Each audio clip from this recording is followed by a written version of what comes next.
Okay, so Yahusha versus Jesus. Let's talk about the difference.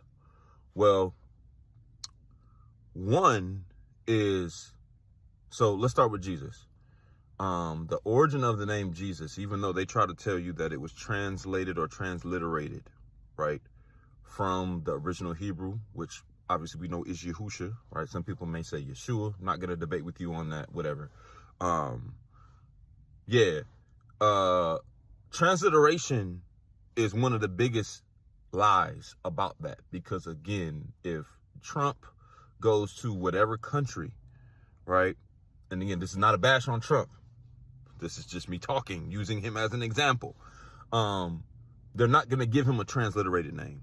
If you or I go to any country in the world, they will not give us a transliterated name. And that is the evidence of this whole translation, and because there is a difference between the two.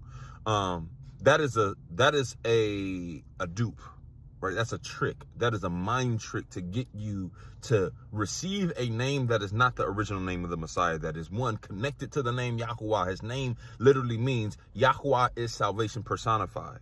So if they give you a different name, that's not only them disconnecting you from the actual name of the Messiah, but that's them disconnecting you from the name of Yah. First thing. Second thing, the name Jesus is not, so it is derived from a Greek deity named Ieso.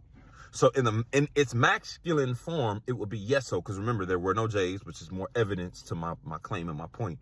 But the letter J didn't come around until like the 1500s. So saying all this to say, that name is connected to a deity, right? In Greek mythology of healing, right? So yeah, that's the second thing, you know, and Google and whatever AI search engine you use to look this up, you got to understand who programs and who controls that. So of course they're gonna continue to lie to you about the truth, even if you're able to get to, you know, they will tell you that the original Hebrew name is Yahusha, but again, the translation thing, that throws people off. So let's go deeper. Let's go into the Torah element of it. Let's just be real. Jesus is white, period. That's why they gave him an image. That's why the image of the beast is mentioned in the Revelation, right? Because he has an image, and his image matches with whoever is the world power, whoever is controlling the world underneath their system that is opposing Yah. Based on what the scripture says, that is who the beast is. And I'm telling you, Yahusha don't fall into that category of that image, right? Jesus does. So, you know, and then, on top of that, not only is he white, but again, with the ideology and the theology, the doctrine of Christianity, they believe that the Torah is done away with, right? So they believe that Messiah doesn't care about your sin at all. He just wants you to love people and to love. So that's Jesus, right?